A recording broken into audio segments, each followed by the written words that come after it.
everybody. It's Clarissa here. Whoop, let me get back. Oh, no, I clicked the wrong button. There we are. It's Clarissa here. We're back in the limelight yet with another extraordinary entrepreneur, a woman that I have been just recently introduced to. But what a story is going on with our guest today.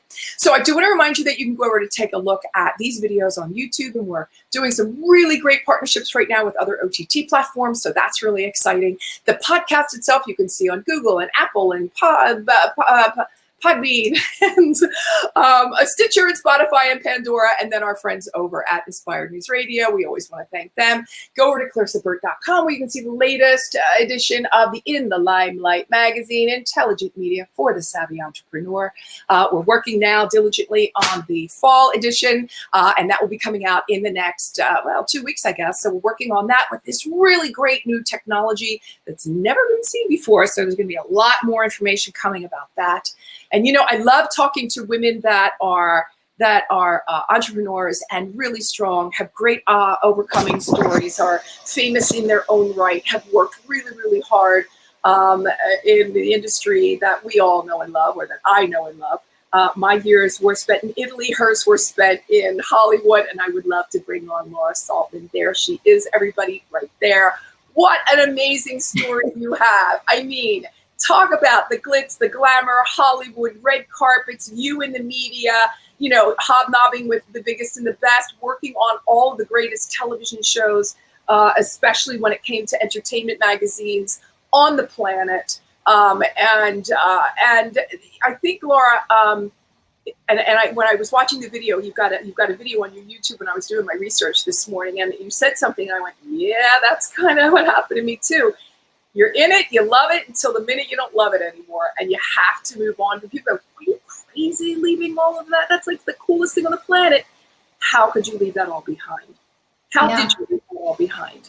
Well, you know what? It's as we grow up in a physical sense, and then we evolve in a soul and spiritual sense, we become somebody different. The great thing about life is we're always changing. We're not the same person that we are when we're in our 20s and 30s and 40s and beyond. And I'm sure, you know, who I am now will be different when I'm older as well. But I was so focused on getting into Hollywood and becoming a success and created that for myself. But I had been there for 17 years working with celebrities.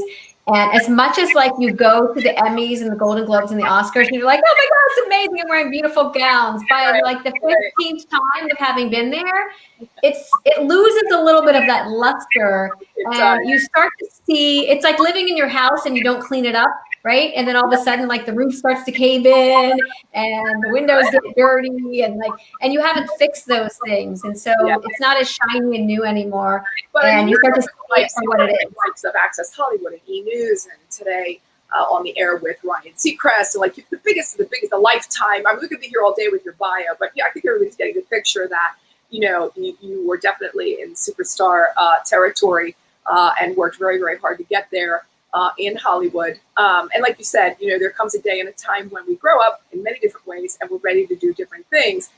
Life sort of pushed you in that direction. You went through, I think any one of the things that we're going to mention would have been enough to have pushed you in that direction. But you had quite a few challenges between your brother's illness and subsequent death, your father's mental illness and subsequent death, your miscarriages, the divorce, all happening within very short order, one of the other.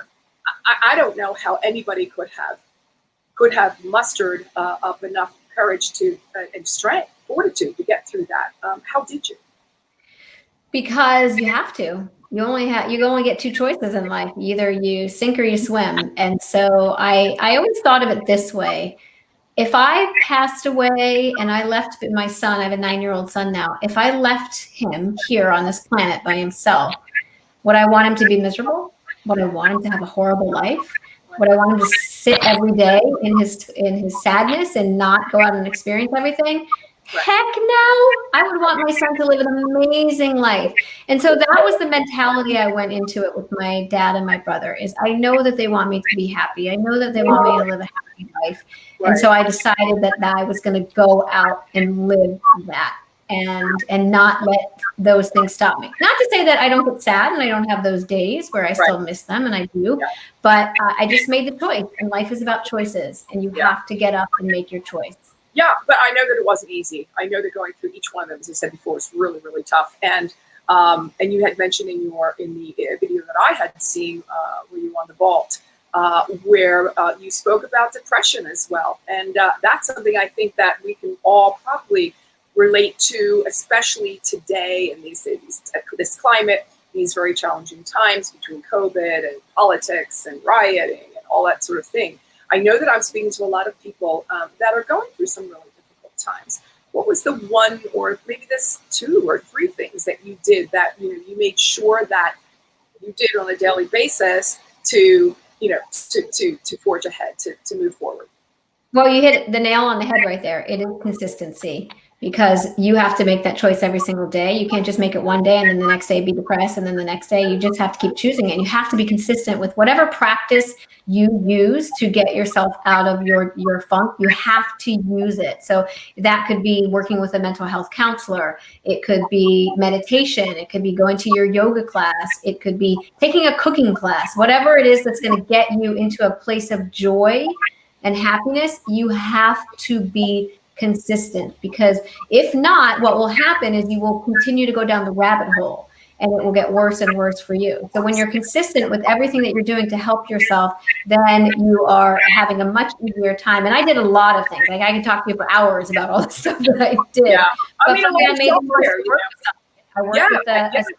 coach. I went through it. I know. I was there too. And for me, it was music really helped a lot. The evenings were a little bit easier than the mornings, and reaching out to people was, I think, one of the greatest things for me, because I thought it was only happening to me.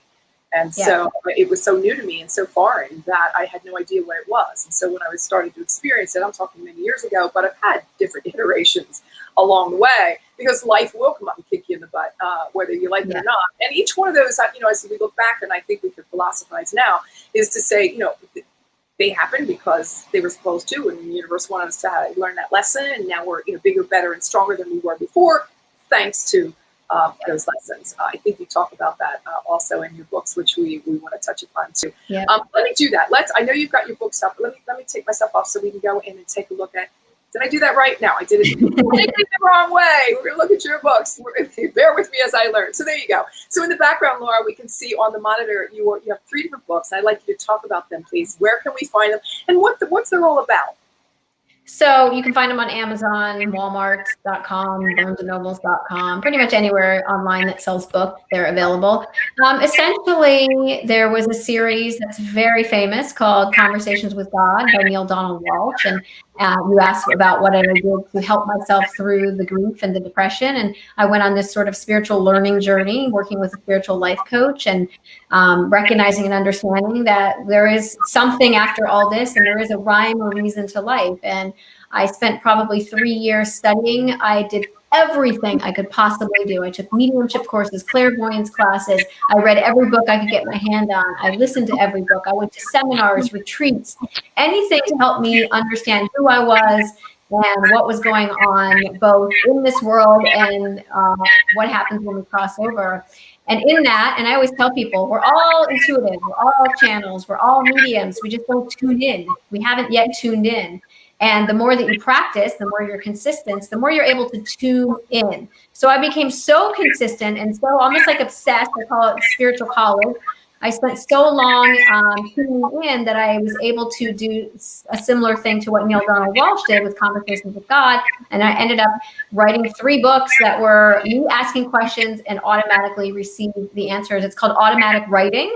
And lots of people can do it. There's thousands of people in this world who can automatic write, but not everybody has the wherewithal to put it into a book and actually put it out into the world, because our fear stops us from judgment. Oh my God, what are people going to think? They're going to think I'm crazy and a nutty, and they're not going to believe me. And I guess I don't have that filter. So I was like, I think people need to read these. I think people need to know about my struggles and what I'm doing wrong and how to make things right, that I'm just going to put them into the world. And so that's what I did. I put them in the world. There we go. So let's get into the names of the books for a second. The All of Everything, The All of the All, and The All That Is where, and the all that is, okay. Yeah. There we go. The all that it is, okay. And then it was where is it being sold? So the where was there. But okay, let me say that again. Just the all of everything, the all of the all, and the all that is. God, that's gorgeous. That just really flows so beautifully. Those are 3 separate books. And I love the process you went through. That sounds so luscious. I mean, it just sounds like I mean, my dream to be able to go through all of those different modalities, if you will, and really take that deeper dive into all the questions that we have. And, again, whys, the wheres, the who am I's, and what am I here for? And I know that was one of the things that you had talked about. Were you able then to answer that question, your purpose and why you're here? Yeah, I mean, I'm able to answer, the questions of my own life. I'm able to answer the questions of life in general. And again, we all are. You have the answers. You and I both know the same stuff within. It's just, what have you learned? And we're all at different levels. And if you think of it like a ladder, where have you worked and elevated your conscious level to in order to understand that? And so it's just, everyone's at a different rung on the ladder, and there's no issue with where you are. It doesn't matter whether you're close to the bottom or rising at the top. You're on a specific journey that is special to you, to help you grow and evolve on a spirit and soul level. So it really is just going back to what I said earlier, it's consistency, and you can get there, and all those things that you want to do, you absolutely can do. And the funny thing is, people don't realize, like, there is so much channeled material in this world. Books are channeled, movies are channeled, poems, music, things that people don't understand, that when they're in their purpose, in their joy, in their passion, they're creating it from exactly the same intuitive voice that I was using, the same channel I was using. We're creating it. Star Wars is my classic example of something that really truly is a channeled work. It's love versus fear. That is the entire concept of Star Wars. If you watch it start to finish, 9 movies, you will understand that the Jedi are love and that the Empire is fear, and that we are in a battle between love and fear. And it is simple as that. It is a simple. And so if you start to tune the radio in your own car, and when you're driving, you can actually listen, and you can pick up on things when people were in their joy and in their purpose and creating things from that sense of love. Yeah. And, I often stop and say, God, I don't have the time for that. I have to meditate. I don't know how to meditate. It takes too long, and I can't stop my brain. And really, I think it's one of those kind of things that you have to, as far as self-care and self, what's the word I'm looking for? Discovery goes, you really need to sort of put that in the calendar. That's one of those kind of things you can block off some time, just like you would a regular other meeting or a doctor's appointment or anything else. It's one of those things that I definitely have to make time for, because it's so life-changing.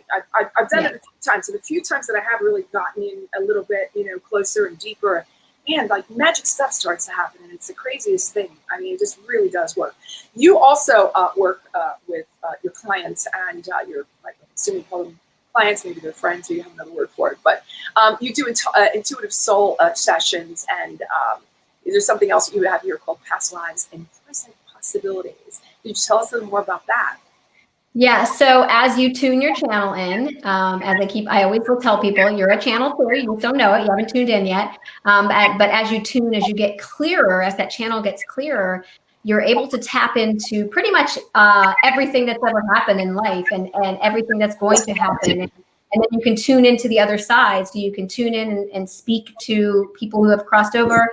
I've actually been able to channel someone who was dying, who was in hospice, who couldn't speak anymore, couldn't use her physical words, sat with her, she held my hand, and I was able to translate what she was saying to her husband so that he could know what was she wanted to say. And that was like a very profound experience, because that made me really realize that what everybody says, if you follow spirituality or you follow mediums, they always say that we speak telepathically on the other side. So you start to learn different things, and you start to become more confident in what you learn. Like when I work with clients, and I've been doing this now for almost 2 years, I mean, people are bawling. They're crying as I'm talking to them. And you hit the nail on the head. And I've never not had an experience where I wasn't able to give somebody the message that they needed to hear. And everybody needs something different, Clarissa. Everybody needs something. Somebody needs to talk to a loved one who's crossed over. Some people need life coaching. Some people need to know about a past life thing that's inhibiting them or blocking them. And so what I love about the sessions is we're running them together. I'm just, the facilitator, but ultimately you have to heal yourself. So you come to me on a soul level and we connect and figure out what you need to do to move forward. And it's very life-changing. Right. So everybody can go over to laurasaltman.com and there is, let me get that up here because I have a banner ready to rock and roll for you. There it is, laurasaltman.com. Everybody, make sure you get over there. You can see how to work with her and all kinds of other information. Really great stuff that's over there. I did want to ask you, though, looking back, is there anything that you want to change about your life? Oh, God, that's such a loaded question. I mean, I think you can sit there and you could say, oh, I wish I could have done this differently and changed this and all that. And if you asked me that 5-6 years ago, I'd have a completely different answer than I have now. But coming from the perspective that I have now, I think everything happens to teach you a lesson and to help you evolve into who you're meant to be. And so as much as I would like to say, sure, I wish I could, had been this I'd wanted to be or done this, I know that it's just part of the journey, everything that you go through. So I wouldn't change anything. However, having said that, are there things that I want to create that I didn't create? Absolutely. And now the great thing is now I know how to create them. I was living unconsciously. I was creating unconsciously all of these years. And now I know how to create consciously. So now I get to choose because I have tuned into my channel and tuned into my intuition to know what's possible for me. And that's really what I teach people when I speak. And I do readings online, even in my meditations, I'm teaching you that you have the power within you to create anything that you want, anything you think about, you can create. So forget the regrets of what you didn't create. Start now, start today, and do the things that you want to do and live the dreams that you want to live. Is there anything that you miss, though, about working full-time in Hollywood? And what, if anything, were you really happy to just leave behind? I was happy to leave behind people with bad attitude, celebrities who were rude, publicists who were rude, agents, managers who were rude.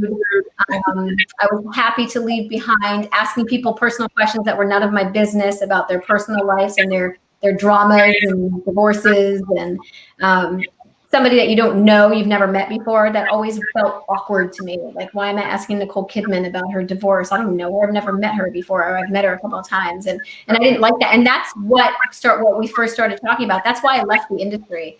I just didn't want to do that anymore. It wasn't fair to do something that didn't feel right to me and I didn't think was fair. So I was happy to leave that behind. I'm good on that end.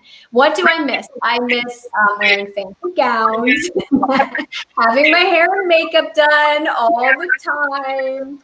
And I miss people. I mean, when I worked at Access Hollywood, we were a true dysfunctional family, and I loved the people that worked there. And still, some of them, many of them are still my best friends to this day. And I've actually worked on other shows. I worked on a show called On Air with Ryan Seacrest 20-some years ago, and we still support each other. The people in the industry that have known each other. I worked on a show 25 years ago that I'm still best friends with some of the people from that show. And I've seen the people that were once PAs are now running companies. And so I miss being around those people. And that's the one thing I would love to do. And what's great about what's going on with Zoom and all the things and StreamYard is now you can connect with all of those people even across the miles. So that's good. Right. What do you think's missing in media right now? Oh, what do I think's missing in media right now? Sincerity. Yeah.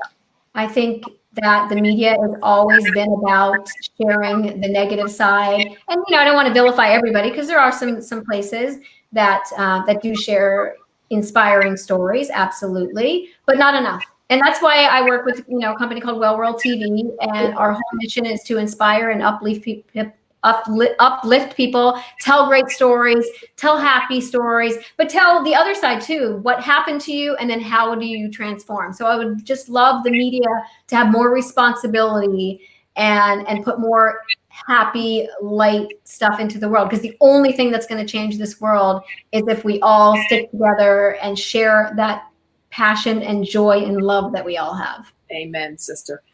One last question for you before we have to close, and that is what I normally ask everybody that comes on the show. I asked Deborah Kay too, who is the founder of Well World TV. I forget what she said, but I did ask her, and that is, we have been blessed to have lived lives that are really have been very full, and just the cool factor of just off the charts, right? But what would you say in all of that? And you can't say marriage or children, but the question is, what would you say that up until now has been your crowning moment? Oh God, I'm going to say it. I don't want to say it, but I will. I have to say, going to the Golden Globes to me has always been the most special thing I've done in my life and in my career. I loved the Golden Globes. I loved sitting in a room watching, the awards being given away. I love the glamour and the gowns. I love being in a gown. I love being sitting at a table. I loved some of the things that I saw happen. Like my favorite thing that ever happened, just super quick story, was I was going to the bathroom and then I was coming out and Julia Roberts was right in front of me. And as we were walking, she's walking this way. And then Kiefer Sutherland, who she had been engaged to like 15 years prior, was walking towards Julia Roberts, and they see each other. And I started to slow down because I had to see what was going to happen. And they see each other. And it was that awkward moment that we've all had when we see an ex who we haven't seen in like decades. Right. And it was so uncomfortable, like, oh, hi, how are you? And I remember him saying to her, congratulations on all your success. I mean, like, she's like the biggest star in the world. And that he just, congratulations on all your success. And it was so obvious they hadn't seen each other since like their engagement ended. And I love that because it's like, it just shows that everybody's real, no matter who you are in this world, how much money you have, how famous you are. Everybody has a real moment, a real story, and awkward moments. And so to see those things happen, I think really had an impact on my own life too.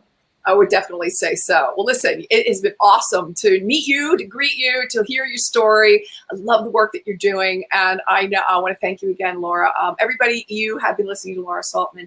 You can see her and find out more about everything she's doing at laurasaltman.com. We want to thank you for now, and we will be talking to you again in the Limelight. Bye for now. Thanks for watching this episode of In the Limelight TV, intelligent media for the savvy entrepreneur. Please consider liking, sharing, and subscribing to my channel and connecting with me on social. You can listen to this interview on Apple Podcasts, Google Podcasts, and Stitcher. And you can also go to inthelimelightmedia.com to read our digital magazine.